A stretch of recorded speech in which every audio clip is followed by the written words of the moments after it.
mimpi saya itu anak-anak muda tuh maju gitu. Ayo, banyak yang harus kita perjuangkan, banyak yang harus kita bahagiakan gitu. Ayo kita berubah nasib. Iya.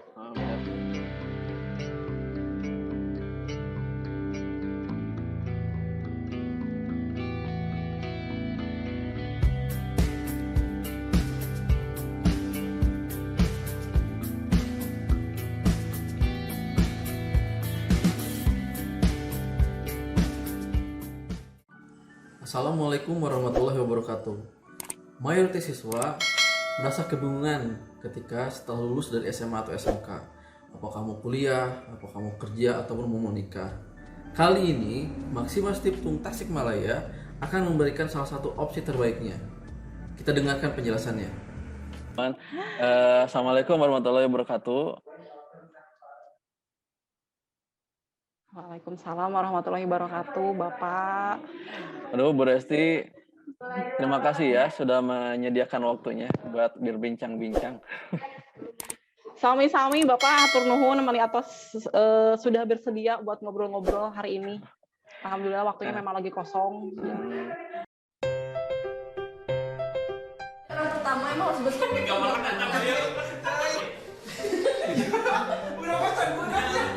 Pelan-pelan ya gambarnya. Ini pelan-pelan loh. Jadi bertahap. Semuanya Jellyfish? 20 menit 20 sekunder loh. Ya gitu. Cincang. Beres. Beres. Beres.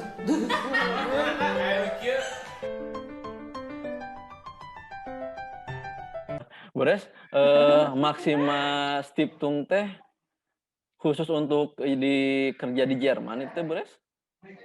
Di Maksima Stiftung teh?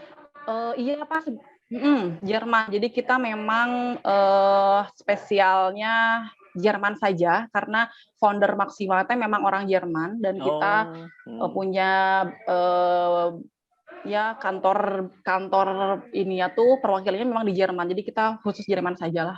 Karena memang kita melihatnya ya Pak ya, masuk ke Jerman atau sekolah di Jerman tuh lebih menguntungkan dibandingkan negara lain karena kan biaya hidupnya jauh lebih murah dibandingkan negara di Eropa.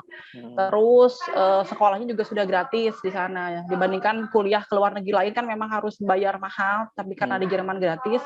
Jadi kita pikir udahlah memang ke Jerman saja akan lebih memudahkan buat anak muda nantinya kalau mau pilih ke Jerman gitu. Jadi banyak keuntungan nantinya yang didapat kalau di Jerman. Gitu sih Pak kita mikirnya. Jadi Jerman saja lah. Cabangnya sekarang sudah banyak sih Pak.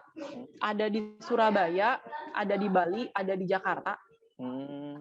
Bandung itu kantor pusat. Tasik ini kita punya kantor perpanjangan di Banjar. Jadi Banjar itu sebenarnya masuknya ke Maksima Tasik. Cuman karena saya pikir kasihan orang Banjar ke Tasik kejauhan, jadi saya fasilitasi saja di sana sih saya bikin kantor. Jadi buat siswa anak-anak Banjar bisa les di Banjar, tidak usah ke Tasik. Jadi sekarang cabangnya sudah di mana-mana, ada di Purwokerto, ada di Surabaya, Malang, Kudus, sudah di mana-mana sih Pak. Tapi karena sekarang CEO-nya Maksima Stiftung Maksima Indonesia tinggalnya di Amerika, menikah dengan orang Amerika, jadi kita bisa membantu mereka yang mau kuliah di Amerika juga. Karena CEO-nya ada di Amerika, jadi kita bisa bantu di Amerika gitu kalau memang mau. Gitu. Bu Res, kalau Maksima itu berdirinya sejak kapan sih Bu Res? Udah lama ya? Di Bandung itu 2012 Pak. Kalau Tasik itu 2016 kalau Tasik. Itu. Kalau di Cuman dulu Pak waktu di Tasik, kalau di Tasik itu karena kotanya tidak sebesar Bandung ya Pak ya.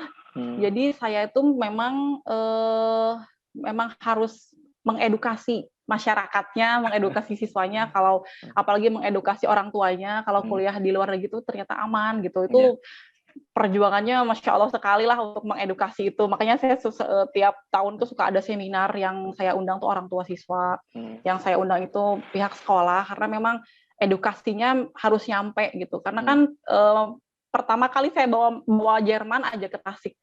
Mereka tuh berpikirnya, oh TKI ya gitu, nanti kumaha lah mau disiksa di Jerman kayak di Arab. Jadi saya ya tidak seperti itu. Jadi, memang harus diedukasi lah perlahan-lahan. Tapi alhamdulillah sekarang karena memang teknologi informasi sudah cepat banget ya Pak masuk ke kita. Jadi pikiran-pikiran seperti itu atau negatif seperti itu sudah mulai bisa dikurangi lah. Ternyata memang kuliah ke luar negeri itu justru lebih murah dibandingkan kuliah di Indonesia gitu. Banyak yang sudah sadar atau dibukakan pikirannya mungkin untuk kuliah ke luar negeri gitu. Kalau di Maxima, Bores ada program apa aja, Bores? Kalau di Maxima? Yang kita punya beberapa program unggulan sih Pak. Yang pertama itu ada studi S1 atau bachelor program. Jadi lulus SMA mau kuliah S1 bisa gitu. Karena memang seperti yang tadi saya bilang, kuliah di Jerman itu gratis, Pak. Jadi yang harus disiapkan hanya biaya hidup saja. Begitu. Jadi biaya hidup sudah siap, kita bantu buat pendaftaran ke universitasnya. Itu yang pertama. Yang kedua ada Ausbildung yang seperti Angga yang ambil. Ausbildung itu jadi bahasa sederhananya adalah pendidikan sekolah plus magang, atau kalau di kita mah lagi populer pendidikan vokasi ya Pak ya? Iya. Nah itu bener. Ausbildung itu pendidikan vokasi. Pendidikan vokasi. Jadi sekolahnya 70% lah. 30% sekolah, prakteknya 70%. Jadi memang lebih banyak di lapangan, lebih banyak praktek. Nanti tuh Ausbildung ini memang sistem belajar sama sekolahnya tuh tergantung perusahaan. Seperti Angga bilang, ada yang seminggu sekolah dulu, baru seminggu kemudian kerja seperti itu. Yang ketiga ada program au pair. Au pair ini kalau yang dari SMK 1 itu ada nondoris, Pak.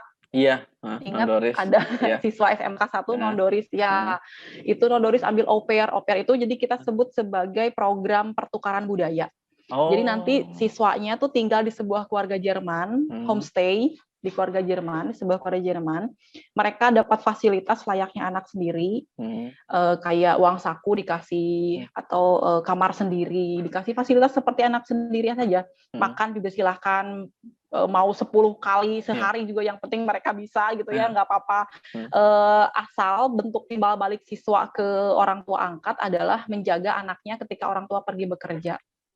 Jadi sebenarnya ada yang ngomong ini teh babysitter ya, bukan babysitter. Kalau babysitter di Jerman itu harus ada Ausbildungnya. Beda. Kalau au pair ini program kakak angkat mungkin ya seperti itu Pak. Jadi nanti selama au pair ini nanti akan dikursuskan bahasa sama orang tua angkat. Jadi nanti akan disekolahkan bahasa lanjutan. Jadi misalnya dari Indonesia bahasanya hanya sampai A1, nanti sama orang tua angkat di Jerman dikursuskan bahasa lanjutan A2 dan seterusnya begitu. Terus yang keempat ada program namanya FSJ atau FSJ kalau di Indonesia, lafal Indonesianya. FSJ ini kalau di kita ini caregiver mungkin ya Pak di panti jompo. Jadi helper di panti jompo. Biasanya sih di panti jompo memang ditempatkannya. Volunteer atau kerja sosial, sukarelawan di bidang sosial itu sebenarnya kalau FSJ ini, FSJ ini. Tapi biasanya sih bidangnya memang tidak hanya di panti jompo, ada yang dapatnya sebagai asisten di sekolah-sekolah anak berkebutuhan khusus, atau jadi asisten di guru-guru di TK. Jadi sebenarnya yang penting bergerak di bidang sosial ini untuk FSJ. Begitu Pak. Itu 4 program unggulan kami. Seperti itu. Menarik banget Bu Res, saya biasa pengen ikutan. Ja, weil eine große Garage. Die Farbe des Autos, des Haus. Der Mann hat am Hautischen Zimmer. Wie ist die Situation? Das Problem ist, Der ist gut. sehr gut, genau. Ja. Hat ein Problem.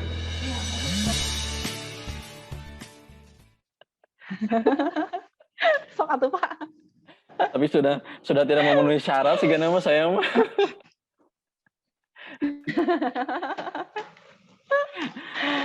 Gitu sudah. kok. Iya sih Pak, sebenarnya memang pasarnya memang anak muda sih.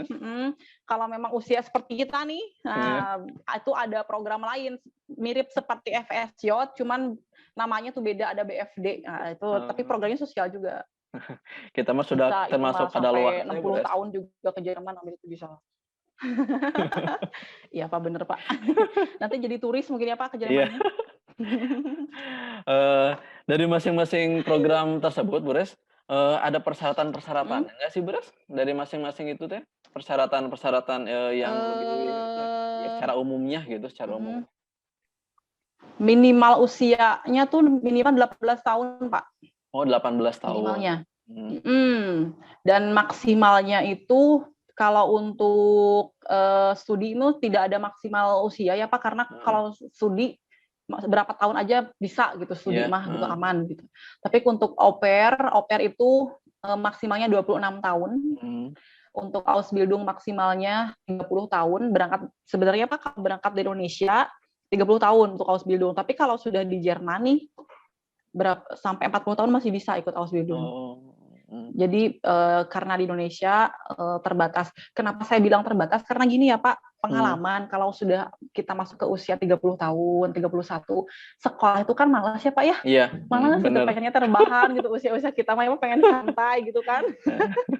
Nah itu makanya kenapa, aduh jangan deh 30 tahun mas, soalnya pasti di Jermannya kalau Ausbildung pasti sekolah, pasti ada ujian gitu. Dan bergabungnya itu sama anak muda bukan hanya dari Indonesia tapi dari luar negeri lain, dari negara lain gitu. Jadi yang saya takutkan di usia 30 ke atas itu akan mengalami kesulitan dalam hal belajar dan dalam hal bergaul, takutnya seperti itu. Tapi kalau memang ada orang yang bisa menjamin, saya bisa kok, masih bisa bergaul sama orang muda misalnya, saya masih bisa belajar, semangat belajar saya tinggi, oke deh saya bantu gitu teman. Balik lagi usia 30 tuh ada batasnya Pak, aduh kita tuh sudah malas mikir, aduh mikirnya apa gitu kan. Ya itu sebenarnya untuk Ausbildung. Untuk FSJ sendiri itu minimal 18 dan maksimalnya 26 sama. Itu sih Pak. Pokoknya semuanya minimal lulusan SMA. Begitu. Untuk persyaratan lainnya tentu saja bahasa Jerman yang harus mereka kuasai harus bagus. Itu sih sebenarnya yang wajib. Karena yang dilihat sama perusahaan di Jerman itu memang kemampuan bahasa. Kalau nilai akademis mah mereka nggak terlalu mentingin Pak. Yang penting nilai ujian bahasanya. Si A ini bagus nih, jadi pasti akan dipertimbangkan. Kalau nilai akademis mah mereka nggak terlalu tidak terlalu melihat. Karena itu mereka lebih mementingkan kemampuan bahasanya daripada kemampuan akademis. Makanya selain program kuliah atau S1, program yang lain itu tidak ada yang dilihat nilai akademis. Yang penting lulus SMA, punya ijazah SMA, oke bisa berangkat gitu. Kalau itu umumnya sih Pak, persyaratan umumnya. Kalau kemampuan bahasa minimal sekarang jadi level berapa, Bu Res? B1 Pak. Jadi ada 3 level yang harus dikuasai. A1, ya A1, A2, B1. Ujiannya nanti harus di Goethe Institute atau lembaga yang memang ditunjuk langsung sama pemerintahan Jerman. Bisa di Jakarta, bisa di Bandung, bisa di Surabaya. Di 3 tempat itu. Lembaga lain pihak kedutaan tidak menerima. Jadi memang harus dari Goethe Institute untuk sertifikasi bahasanya. Tapi gitu, nanti Pak. Sama Maksima dibantu ya Bu Res untuk ujian bahasa itu? Ya, tentu Pak. Jadi kita memang selain membantu persiapan dokumen dan lain-lain, kita juga membantu persiapan bahasa. Jadi kita bimbing dari mulai belajar dari nol sampai lulus ujian. Jadi saya juga tidak akan berani memberangkatkan siswa yang memang bahasanya masih tidak bagus gitu, karena beresiko sekali. Beresikonya artinya gini, ketika kita di Jerman tidak punya uang itu kita bisa survive, tapi tidak bisa bahasa penduduk lokal itu itu bahaya sekali. Kalau ya kacau. Paribasnya gini ya Pak, kalau kita bisa bahasa Jerman nggak punya uang, kita bisa bisa minta gitu sama orang Jerman kan gitu.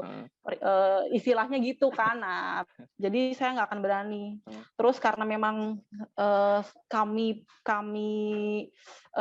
maksimalkan di sini persiapan bahasanya, jadi saya tahu nih karakter siswa seperti apa. mental siswa seperti apa saya tahu, karakter siswa seperti apa saya tahu. Jadi nanti saya enak banget nih, misalnya kalau ketika mereka nyampe di Jerman, mereka bikin salah dan saya dikasih tahu sama pihak perusahaan, oh Resti ini anak kamu gini-gini, saya tuh enak negurnya apa kalau di siswa sendiri kan, kamu gini gitu. Tapi kalau misalnya nih ada yang daftar ke Maksima tapi sudah menguasai semua bahasa dan lain-lain, daftar aja gitu, mau keberangkatannya yang diproses, saya agak kurang serak, maksudnya saya takutnya karena berangkat dari lembaga kami, kalau ada apa-apa di sana kan nanti lembaga kami yang kena ya Pak ya. Jadi saya lebih enak dari awal aja deh siswa kami aja yang berangkat gitu. Jadi memang biar saya tahu mental mereka seperti apa, karakter mereka seperti apa. Jadi saya enak persiapannya tuh mereka tuh saya siapkan bukan hanya dari segi kemampuan bahasa, tapi mentalnya juga saya akan persiapkan dari sini gitu. Karena tinggal di Jerman kan tidak semudah yang mereka pikir. Mereka sih mikirnya apa ya, lihat alumni yang sudah berangkat, lihat Angga foto-foto di gedung-gedung bagus gitu. Oh, wah rame. Padahal di balik foto itu teh ada perjuangan, ada keringet, ada pengorbanan ya Pak ya, ada darah gitu yang terurai gitu kan. Maksudnya jangan enaknya gitu. Angga juga perjuangan masuk ke Jermannya itu wow, ramai sekali. 2 kali loh Pak Angga ujian bahasa. Dia karena nggak lulus yang pertama dia ujian lagi gitu dan ini apa saya tuh senang gitu, maksudnya ketika lulus ujian kita sama-sama bantu untuk membesarkan hatinya, orang sekali ujian ayo lagi gitu, dan komunikasi saya dengan orang tua juga kalau memang siswa kami kan jadi enak ya Pak ya, ini anak ibu tuh seperti ini. Jadi memang kami persiapkan dengan matang di sini dari segi persiapan bahasa, mental, juga persiapan semua dokumen sampai berangkat gitu. Jadi kita bantu semuanya dari nol sampai berangkat. Keren banget Bu Res, Om. Keren. Gitu lagi Pak maksudnya. Mudah-mudahan Maksima bisa berkembang di Banjar. Aduh, Masya Allah, amin. Mudah-mudahan Pak. Ya, kemarin juga saya berani buka di Banjar karena memang banyak yang daftar. Jadi ya udahlah kita buka aja gitu. Maksudnya biar anak-anak Banjar tuh memang terfasilitasi untuk. Iya benar. Soalnya saya pernah masuk ke salah satu SMA di Banjar, presentasi di sana. Iya. Ada siswa yang nyeletuk kayak gini, hah Jerman? Cina ngimpi di abi mata wani, cina ka Jerman ya. Sampai ada yang ngomong kayak gitu Pak. Jadi saya sampai mikir ya, kenapa? Justru kita teh harus mimpi setinggi mungkin ya Pak ya. Jadi gimana kita nggak kesampaian, masih bisa jatuh di bintang gitu, cek paribasana kan, tidak ngegejret pisan ka bumi gitu. Jadi saya ingin sekali, maksudnya ayolah mumpung masih muda, banyak dunia ini tuh tidak hanya Banjar, tidak hanya Bandung, tidak hanya Jakarta gitu. Masih banyak yang bisa kalian jelajahi, dan buat masa depannya juga kalau memang kalian tidak mau berkarir di Jerman, pulang dari Jerman juga kalian bisa membawa sesuatu gitu untuk dikembangkan Indonesia gitu. Jadi tidak sempit, karirnya itu akan terbuka luas gitu, tidak sempit. Apalagi SMK ya Pak ya. Sebenarnya Pak Ausbildung ini tuh pemerintahan Jerman tuh membuka Ausbildung ini tuh karena memang khusus buat SMK. Jadi di Jerman juga ada SMK dan program Ausbildung ini memang khusus SMK. Karena SMK di Jerman itu memang jalurnya memang hanya ke Ausbildung, tidak bisa masuk ke universitas. Tidak bisa kuliah. Beda dengan Indonesia. Di Indonesia kan sebenarnya apa yang saya tahu, pemerintah kita kan nyiptain SMK itu memang tujuannya menciptakan pemuda yang siap kerja ya Pak ya. Anak muda yang siap kerja. Tapi ternyata di tengah jalan si anak muda yang disiapkan siap kerja ini pengen masuk ke universitas juga gitu. Seperti itu. Jadi kerja bisa, universitas bisa kan. Jadi bisa 2 jalur. Di Jerman tuh nggak bisa. Kalau memang sudah SMK, ya kamu kerja. Nggak bisa kamu masuk universitas. Jadi Ausbildung ini memang disiapkan buat anak SMK untuk di Jerman. Jadi memang ini peluang yang bagus buat anak-anak Indonesia. Karena Jerman itu Pak angka kelahirannya tuh kecil sekali. Beda dengan kita yang tiap tahun membludak ya, sampai ada KB dan lain-lain. Jerman itu enggak. Malah makanya anak muda di Jerman itu sedikit lebih banyak orang-orang tua 60 tahun ke atas tuh masih produktif karena memang kurang anak muda. Makanya si program Ausbildung ini pemerintah Jerman nyebar tuh ke berbagai negara berkembang, Indonesia, Thailand, Vietnam, India, karena mereka ingin merekrut anak-anak muda buat kerja di negara mereka. Gitu. Jadi sebenarnya memang ini salah satu trik juga Pak. Jerman itu kan sudah merupakan bahasa Jerman sudah merupakan bahasa tersulit di dunia, salah satu bahasa tersulit di dunia. Jadi kenapa mereka nyebar program ini ke negara-negara berkembang karena merupakan program promosi juga. Jadi makin banyak orang-orang yang akan mempelajari bahasa Jerman juga, promosi budaya juga sebenarnya. Jadi jadi istilahnya sok kamu belajar bahasa kita, nanti kita kasih deh Ausbildung gitu, nanti kita kasih kerjaan di sini. Jadi kayak seperti itu pertukarannya. Kayak gitu Pak sebenarnya mah. Jadi senang banget di Banjar tuh sudah ada lebih dari 10 orang yang berangkat. Kalau dari SMK 1 itu baru 2 orang. Rudi mungkin Pak Bapak kenal Rudi? Ada 3 ya? Iya, Kalau nggak Rudi. ada Rudi. 7 lainnya ada di lulusan SMA 1. Jadi memang banyak yang sudah melek untuk kuliah ke luar negeri. Ada 12 kalau nggak salah kalau dari orang Banjar sendiri. Nah, Bores, nih banyak yang nanya, yang mungkin sekarang lagi dipikir mungkin ya, masalah biaya untuk ke Maxima itu berapa, Bores? Gimana program sih Pak sebenarnya mah? Untuk Ausbildung ya Pak ya, kita Ausbildung ini sekarang itu 30 juta. Karena memang yang mahal itu Pak sebenarnya adalah belajar bahasanya. Itu yang benar cost-nya lebih mahal. Karena untuk paspor, visa, ujian itu kan standar ya Pak. Kayak misalnya paspor itu cuma 350.000 itu standar. Yang mahal itu sebenarnya adalah belajar bahasanya. Karena ini kan harus 3 level yang dikuasai. Dan semuanya itu pembiayaannya tuh memang bisa dicicil sampai berangkat. Jadi misalnya 30 juta ini DP-nya 5 juta rupiah, sisanya cicil aja sampai berangkat. Jadi saya tidak mau membebankan siswa, saya tidak mau membebankan orang tua. Yang penting sebelum berangkat bisa selesai administrasinya seperti itu. Jadi cicil aja. Saya pernah ngobrol sama salah satu orang tua siswa, ngobrolnya teh, ya di Maxima mah cenah nyicil motor, jadi anak teh berangkat aja udah lunas, saya ketawa.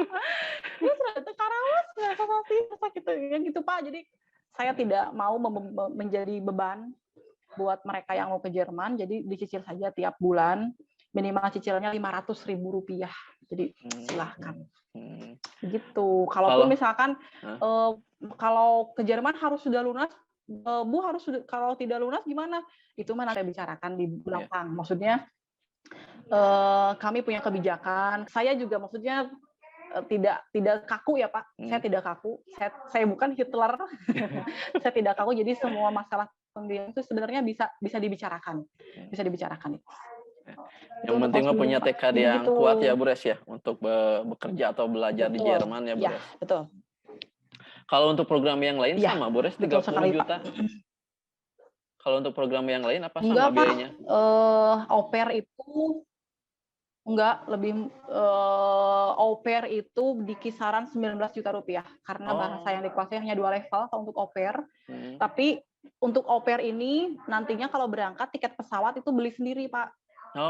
Tapi kalau untuk Ausbildung, tiket pesawat ini disediakan sama perusahaan di Jerman. Jadi 30 juta itu memang sudah tidak usah mikirin tiket pesawat lagi untuk Ausbildung mah. Tapi kalau untuk au pair dan program lain kayak FSJ, studi itu harus beli tiket pesawat sendiri.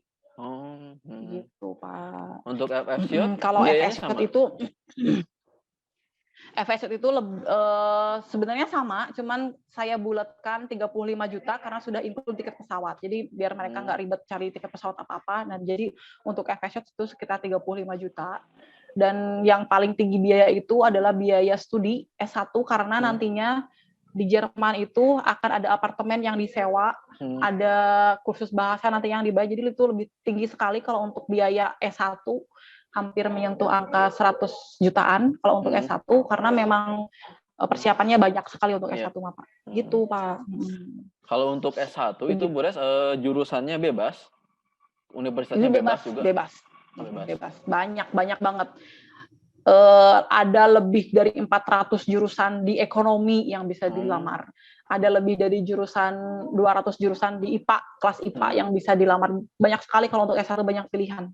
Yang penting Pak, nilai rapot sama nilai UN mungkinnya dulu Mas. Saya sekarang nggak tahu nih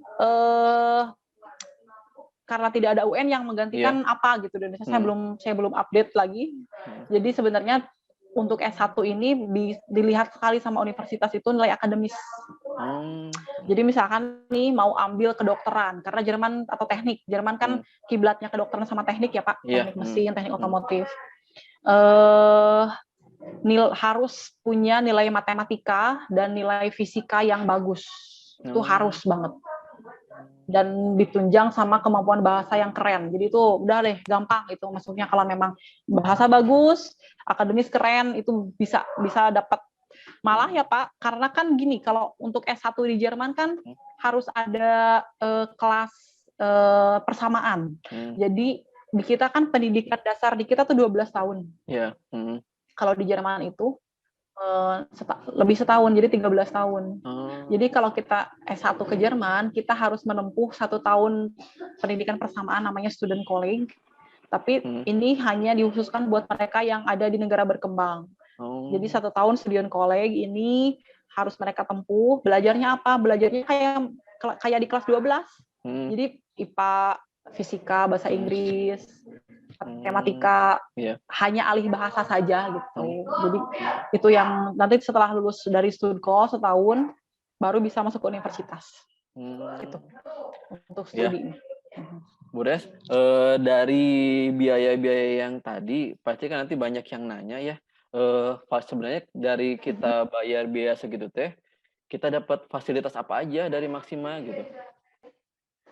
Jadi seperti yang tadi saya bilang Pak, dari awal mereka daftar, persiapan bahasa sampai berangkat itu sudah kita urus. Jadi kursus bahasa 3 level itu sudah termasuk biayanya, ujian bahasa, workshop, nanti saya kasih workshop, karena di workshop itu saya akan kasih pengetahuan soal pendidikan di Jerman seperti apa, budaya seperti apa, karena di kita kan takutnya tuh meminimalisir culture shock, bisa ada ke Jerman ruas gitu. Nah, nanti saya di workshop ini akan saya kasih tahu nih budaya di Jerman itu seperti apa, terus nanti ada workshop masak atau survival. Jadi kalian kalau mau di Jerman, mau hidupnya hemat, masak sendiri gitu. Nanti saya ajarin cara masak yang hemat dan gampang dengan bahan yang mudah di Jerman seperti apa.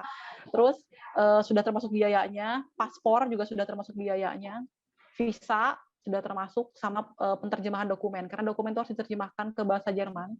Dan yang paling harus mereka tahu kayak gini, oh ini kan menerjemahkan kan sama Maxima, enggak, bukan Pak, penterjemahan dokumen itu bukan sama kita.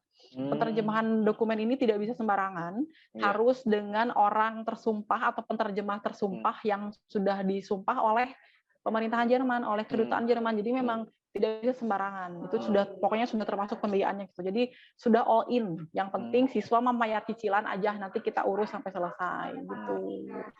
Bu Des, jadi sudah semuanya. Selain S1 yang tadi 3 program yang lain, sebenarnya waktunya berapa lama Bu Des? Mulai dari daftar sampai ke Jermannya?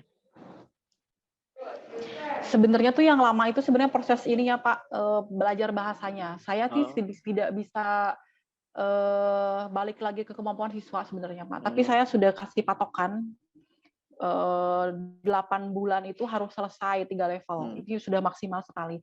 Karena saya pernah punya siswa, dia bisa menempuh 3 level itu 4 bulan. Saya juga pernah punya siswa yang 1 level A1 5 bulan. Jadi sebenarnya balik lagi ke kemampuan siswa. Karena bahasa Jerman ini kan tidak sefamiliar bahasa Inggris ya Pak ya. Kalau bahasa Inggris kan kita akan dengan sangat mudah sekali lihat di jalan atau lihat di film. Kalau bahasa Jerman itu tidak akan bisa kita temukan kalau kita nggak sengaja nyari gitu kan. Nah makanya effort-nya atau kerja keras siswanya tuh harus lebih ekstra lagi. Jadi sebenarnya balik lagi ke kemampuan siswa sih. Tapi memang saya sudah mematok 8 bulan tuh harus selesai 3 level. Nanti setelah 8 bulan selesai 3 level, ujian bahasa, itu biasanya ada masa tunggu Pak. Masa tunggu untuk dokumen turun dari Jerman. Seperti kontrak, atau dokumen-dokumen dari sekolah, itu kita tunggu turun dulu. Kita mungkin nunggu sekitar sebulan 2 bulan.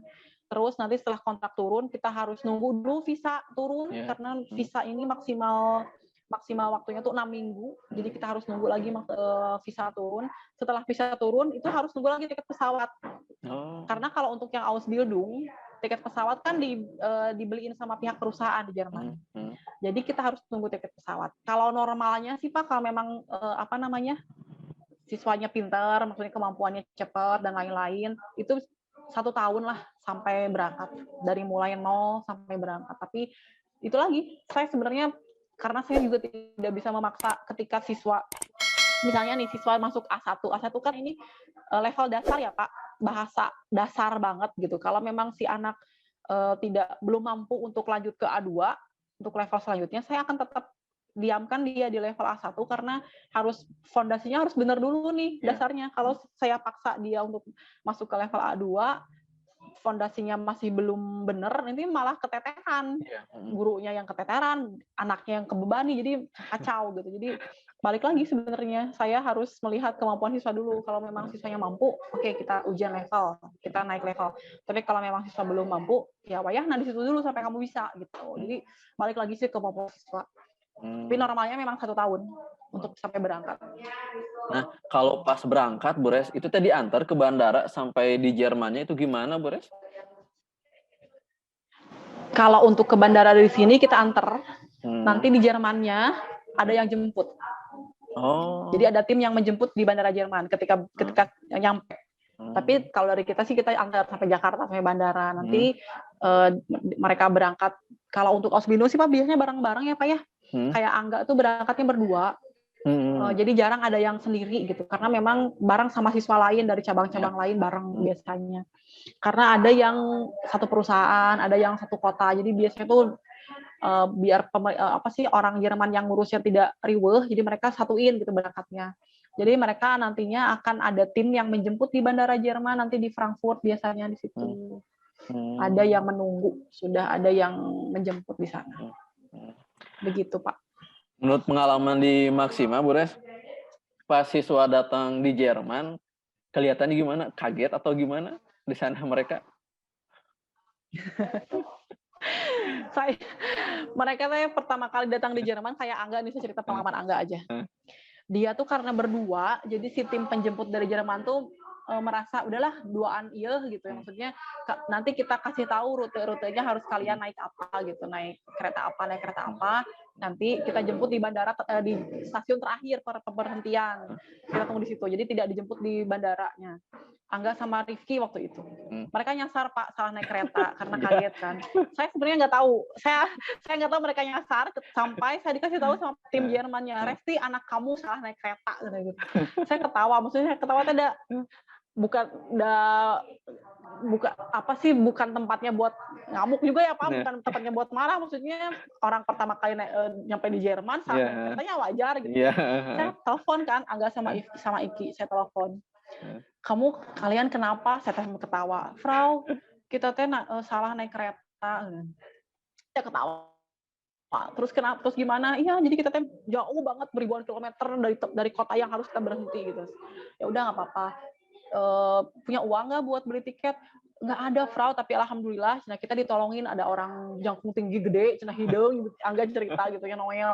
Kenapa kalian salah naik kereta? Kita diongkosin, Frau, alhamdulillah nggak? Alhamdulillahnya tuh Ari Pitulung Gusti mah ketawa mereka sendirian. Jadi sebenarnya itu Pak, jadi hal-hal kayak nyasar, lihat kereta, atau mereka takjub sama pemandangan kotanya yang bersih dan lain itu biasa banget. Jadi saya ya udah sok nikmati mumpung masih, karena saya tidak pernah malah justru saya suka ngomong gini sama siswa, ketika kalian nyasar entah itu salah naik bis, entah itu salah naik kereta atau apapun, nikmati aja, maksudnya ketika kalian nyasar tuh banyak yang bisa kalian lihat, banyak yang bisa kalian pelajari gitu.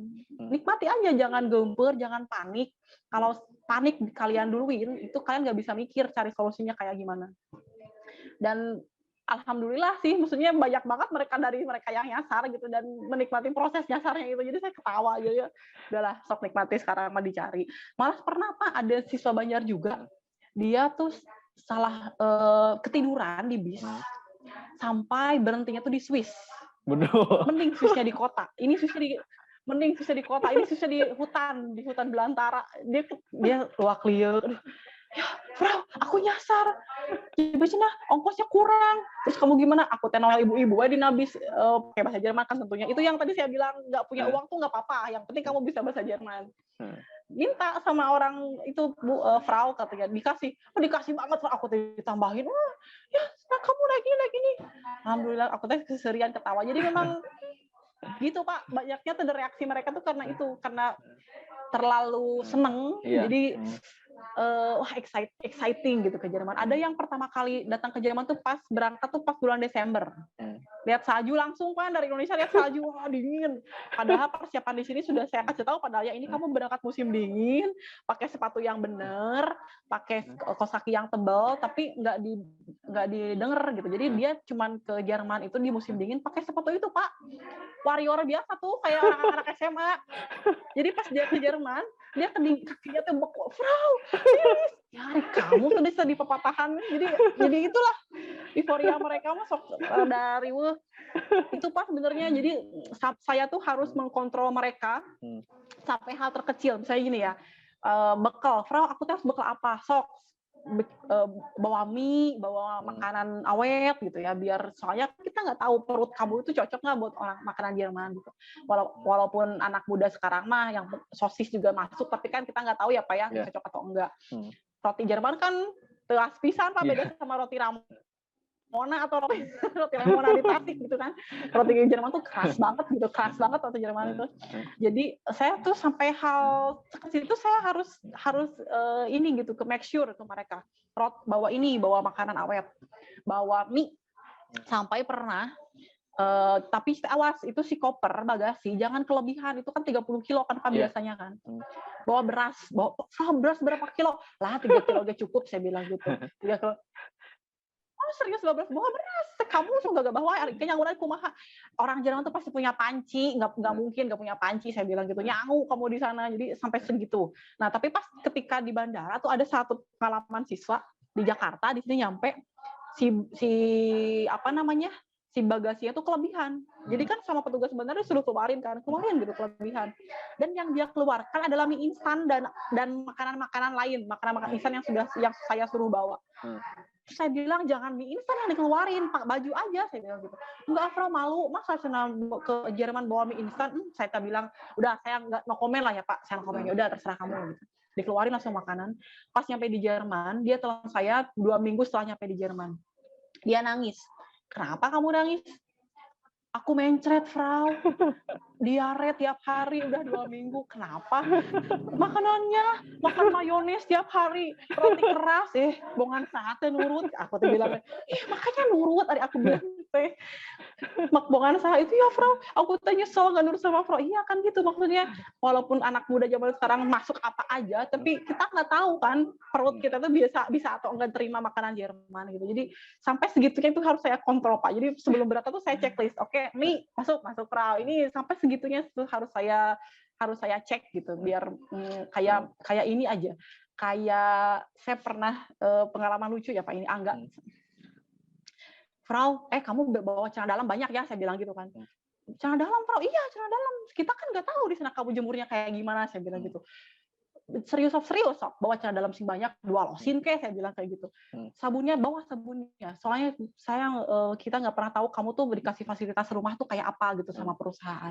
Ya, Frau. Terus setelah 2-3 hari atau 4 hari saya lupa, kita telepon atau video call. Angga, lagi ngapain kamu? Dia lagi nyuci celana dalam Pak di wastafel. Saya ketawa. Aduh, serian. Kamu tuh serius? Serius, Frau. Di sese. Ini Pak di wastafel di sese. Serian. Kamu nggak bawa banyak ya? Nggak bawa, Frau. Aku bawa sedikit celana dalamnya. Dasar. Nyalah, sok lah. Ayah tempat mau enak tuh. Saya bilang. Curi-curi aku di jendela nih.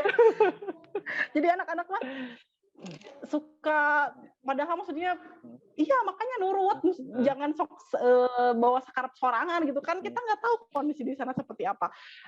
Rumah yang dikasih ke si A kan di perusahaan A tidak akan sama perusahaan B ngasih ke si B gitu kan, pasti akan beda fasilitasnya. Jadi udahlah, mereka mau balalodor gitu, jadi cerita pengalamannya teh. Nira resep beres Sampai segitunya. Iya Pak, aduh. bodor lah pokoknya mereka mah ceritanya teh. Terus Bures, Iya gitu Pak. terus Jadi Bures, rame. Bures kan mereka teh nyampe di Jerman misalkan ya nanti diterima sama pihak Maxima yang di Jerman. Itu teh di tempat tinggal dikasih tempat tinggal dulu oleh Maxima atau langsung disalurkan ke perusahaannya, Bures? Jadi gini Pak, yang akan menjemput mereka di Jerman adalah pihak perusahaan. Oh, pihak Jadi perusahaan. kami hanya berkomunikasi lewat WA untuk pihak perusahaan ya. Jadi pihak perusahaan yang akan menjemput, mereka akan dibawa langsung ke perusahaan, akan dibawa ke tempat tinggal. Jadi 1 hari 2 hari akan istirahat, nanti hari ketiga mereka akan tanda tangan semua dokumen kayak dokumen bank, dokumen asuransi, dokumen-dokumen sekolah itu akan mereka tanda tangani. Hari keempat biasanya mulai kerja. Entah itu kerja atau entah itu sekolah, tergantung sistemnya. Jadi hari keempat tuh biasanya mulai aktif. Aktifnya tuh bisa sekolah dulu atau bisa kerja dulu. Biasanya seperti itu. Jadi yang menjemput di bandara adalah pihak perusahaannya. Dan langsung ditempatkan. Terus boleh ketika begitu Pak. Ketika siswa sudah di Jerman, oleh pihak Maxima tetap dikontrol seperti itu atau pas langsung? Kontrol banget Pak. 3 bulan pertama itu saya standby sampai pagi hari, sampai dini hari. Soalnya kan jarak waktu jam kita tuh bedanya tuh sampai 6 sampai 7 jam ya Pak. Iya. Jadi saya kadang-kadang tuh nungguin mereka WA itu sampai jam 3 pagi gitu, jam 2 pagi. Dan saya tuh bisa dihubungi jam segitu gitu. Soalnya saya tuh tidak akan bisa tidur tenang, maksudnya sama sekali nggak akan bisa tidur deh ketika saya punya siswa berangkat hari itu dan saya itu akan melek sampai paginya karena saya harus nunggu kabar kan dari mereka. Jadi udah tau lah yang pada di sini mah pasti si Teresi mah teperem ya soal karena memang saya tidak akan tidur gitu kalau mereka belum dapat kabar dari mereka. Nanti untuk 3 bulan ke depan itu akan saya cek, entah itu saya cek ke pihak perusahaan atau saya cek ke pihak keluarga kalau yang au pair atau ke pihak lain, maksudnya yang berkaitan sama mereka gimana nih anak ini gimana gitu, bisa adaptasi nggak? Karena yang saya lihat ya Pak ya, adaptasi dengan lingkungan yang baru, apalagi ini Jerman punya 4 musim, itu tidak akan mudah. Iya. Adaptasi dengan orang baru, orang Jerman apalagi itu sama sekali memang tidak mudah. Jadi waktu 3 bulan pertama, 3 bulan itu memang akan jadi masa-masa yang sulit banget sama mereka. Saya pernah juga Pak dapat siswa yang mereka dia nangis minta pulang. Saya tuh sebelum ngeberangkatin siswa ya Pak, saya tuh selalu ngomong nih ke orang tua, Pak pokoknya Bapak sama Ibu kalau anaknya sudah berangkat nih ke Jerman dan dia nangis minta pulang, jangan didengerin. Saya bilang kayak gitu. Soalnya memang hal yang akan dialami oleh semua siswa yang berangkat ke Jerman 3 bulan pertama itu akan jadi luar biasa keras, luar biasa susahnya gitu. Berhadapan sama orang Jerman yang kaku, yang kalau mereka nggak suka pasti ngomong di depan, nggak basa-basi kayak kita makan basa-basi apa ya gitu, gitu nggak haremos. Orangnya mah nggak suka ngomong, nggak suka gitu, dan itu akan luar biasa. Apalagi yang Ausbildung kan ini kan magang, otomatis kan kalau magang kan punya atasan, pasti akan ada saatnya ada teguran, ada apa, karena kan pertama kali magang pasti banyak kesalahan yang dilakukan kan, jadinya mental dan diuji banget di situ. Jadi banyak Pak yang 3 bulan minta pulang, aku mau pulang, aku nggak kuat. Saya bilang kenapa nggak kuat? Galak-galak. Emang kerja di Indonesia nggak galak gitu, sama aja gitu.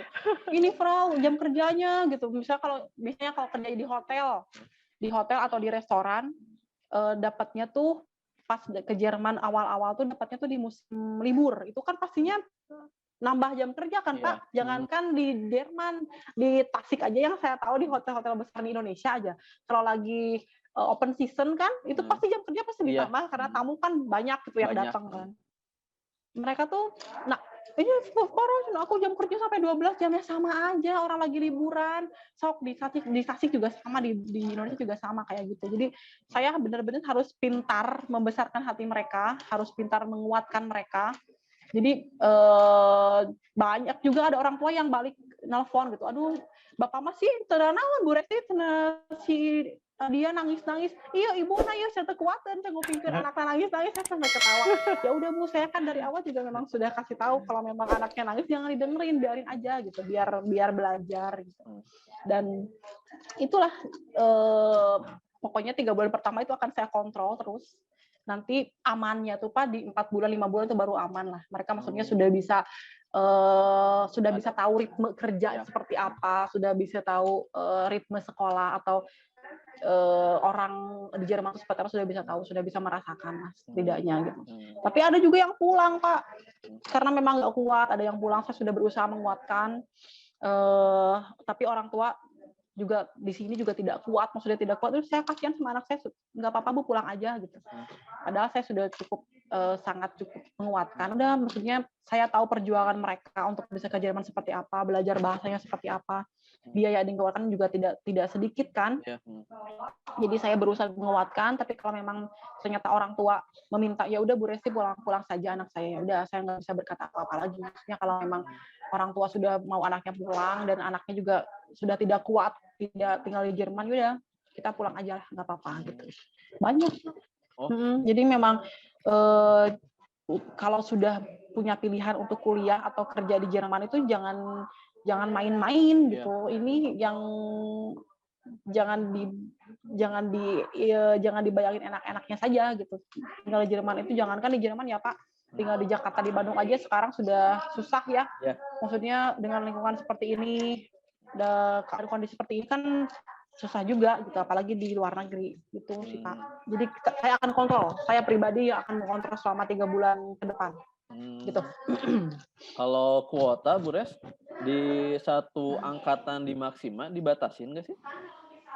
Enggak Pak, sebenarnya kalau tidak sampai saat ini tuh permintaan dari Jerman tuh masih banyak. Jadi kuota tidak dibatasi, dan karena mereka kebutuhannya masih banyak. Kecuali kalau untuk jurusan tertentu, misalkan teknik. Teknik itu salah satu jurusan Ausbildung yang favorit, bukan hanya buat orang Indonesia, tapi juga buat orang di mana-mana seluruh dunia gitu. Apalagi kan orang Indonesia, Bapak tahu lah, lebih idealis ya Pak, orang Indonesia mah maksudnya lah ke Jerman mah tuh teknik gitu. Padahal kan sebenarnya sukses itu tidak melulu harus ambil teknik kan sebenarnya gitu. Tapi yang kalau memang mau ambil teknik, bahasanya memang harus lebih tinggi lagi, itu B2. Karena ini kan jurusan favorit nih. Bukan hampir per tahunnya itu dilamar ada 300.000 orang yang melamar teknik di Jerman untuk Ausbildung. Jadi banyak sekali. Jadi makanya dibatas itu saingannya tuh banyak. Jadi sekali ngelamar itu wah saingannya banyak gitu, dan kans untuk melamarnya walaupun di Jerman sekarang kan maksudnya pabrik-pabrik otomotif, karena untuk Ausbildung teknik kan jatuhnya tuh ke ini Pak, ke mekanik. Mekaniknya tuh bisa jangan berharap masuknya tuh ke mekanik Audi misalnya, atau mekanik BMW atau mekanik Mercedes, kan di Jerman gudangnya mobil-mobil itu. Jangan berharap seperti itu. Tapi pabrik-pabrik mobil kecil juga, mesin-mesin kecil di Jerman pabrik juga membutuhkan. Tapi itu balik lagi terbatas kuotanya karena memang saingannya banyak. Tapi untuk jurusan lain itu Jerman permintaannya masih banyak, jadi tidak ada kuota. Jadi saya akan memberangkatkan atau mendaftarkan siswa siapa saja yang memang lulus bahasa, lulus ujiannya gitu, baru saya daftarkan. Gitu Pak. Bu Res, kalau di Tasiknya di sebelah mana sih Bu Res, Maksima teh? Di Jalan Paseh Panututan Pak, belakang AP. Belakang AP? Belakang AP. Belakang AP. Dekat di situ. Kemarin teh saya tuh chatan sama teman yang di Cianjur. Kebetulan teman saya teh kepala sekolah di salah satu SMK negeri di Cianjur. Nah, beliau tuh tertarik dengan program yang Ausbildung ini. Soalnya pingin memberangkatkan siswa-siswanya katanya gitu. Terus saya nanyain ke saya teh, Pak Denny cenah, itu buat ke Jerman teh di mana cenah? Di Cianjur mah enggak ada. Itu kalau misalnya pingin siswa-siswa teman saya itu pingin paling dekat dari Cianjur, paling di mana Bu Res? Kemana ya? Cianjur tuh dekat ke Bandung ya? 1 jam, 2 jam ke Bandung teh. Iya, paling ke Bandung sih Pak. Ke Bandung. Tapi kalau memang ternyata siswa-siswa memang banyak yang tertarik, misalnya yang mau daftar lebih dari 5 orang atau lebih dari 10 orang, itu saya akan dengan gampang membuka cabang di sana. Nanti saya Gitu. coba konsultasi Begitu. lagi ya sama teman saya yang di Cianjur. Kalau misalkan lebih dari 5 itu nanti Ya, difasilitasi betul. ke Cianjur. Ya, Hmm. ya, yang nanti difasilitasi. Bures Begitu, Pak. kabanjar atau Bures ke SMK hiji? Hayu atuh Pak. Saya tuh udah lama. Terakhir ke Banjar kapan ya? Awal bulan udah lama. Biasanya tuh saya tiap sebulan sekali pasti cek kantor ke Banjar sebulan sekali. Tapi karena selama pandemi ini saya benar-benar terputus dari dunia luar, nggak kemana-mana, udah lama banget. Terakhir saya ke Banjar itu udah lama banget, bulan apa ya? Udah lama lah Pak. Nanti lah saya ke Banjar ya Pak. Nanti kalau saya ke Banjar, insya Allah saya silaturahmi ke sekolah. Iya Bures, mudah-mudahan pandemi segera berakhir. Jadi nanti kegiatan sekolah sudah bisa normal lagi. Nah, programnya bagus Bures dari Maxima. Saya setuju. Amin. Saya setuju pisan lah untuk yang ke Jerman ini. Mudah-mudahan Bures ini nanti bisa nanti ke siswa gitu bisa ngasih informasi ke siswa SMK 1 nantinya. Hayu banget Pak, saya mah hayu lah masalah kayak gini. Saya senang soalnya maksudnya berarti kalau misalkan untuk guru-gurunya, untuk guru-guru di Maxima itu banyak Bos atau gimana guru-gurunya? Kantor Tasik ini di Tasik ya Pak, gurunya itu ada 4, ada tiga. Di Banjar itu ada 2 termasuk Elis, biasanya tuh pegang kelas. Saya ambil semua pengajar ini dari lulusan pendidikan bahasa Jerman karena bukan Unpad. Kenapa saya tidak memilih Unpad? Karena UPI itu pendidikan gitu, guru mengajar. Kalau Unpad kan sastra, jadi tidak semua orang sastra bisa mengajar. Kalau UPI ilmunya memang mengajar, jadi saya ambil semua dari situ. Tapi ini Pak, saya terus karena Elis dan ada yang lain tuh mereka semua adik tingkat saya ke bawah dan jaraknya tuh jauh banget sampai 15 tahun, 10 tahun. Tapi nyambung karena kita sama punya dosen yang sama, mata kuliah yang sama, jadi kita tapi kadang-kadang saya suka dengerin, ya Allah, cita teh mah lulus lagi tahun ira dari kalian makara kamari, jadi saya suka ketawa gitu. Jadi itu pengajarnya tuh saya seleksi sendiri dari memang lulusan dari UPI bahasa Jerman. Gitu. Berarti nuhunnya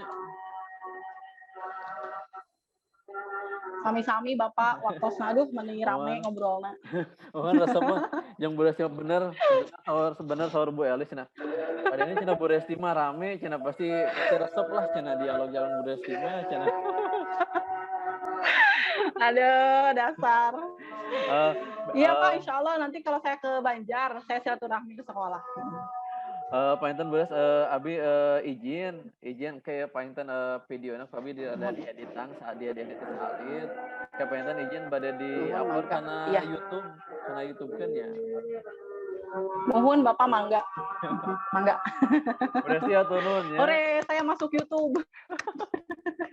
Sami-sami Bapak, atur nuhun. Ya, terima kasih ya Bu Resti. Ya, assalamualaikum warahmatullahi wabarakatuh. Iya Bapak sami-sami. Waalaikumsalam warahmatullahi wabarakatuh. Salam Kang Sadayana. Ya,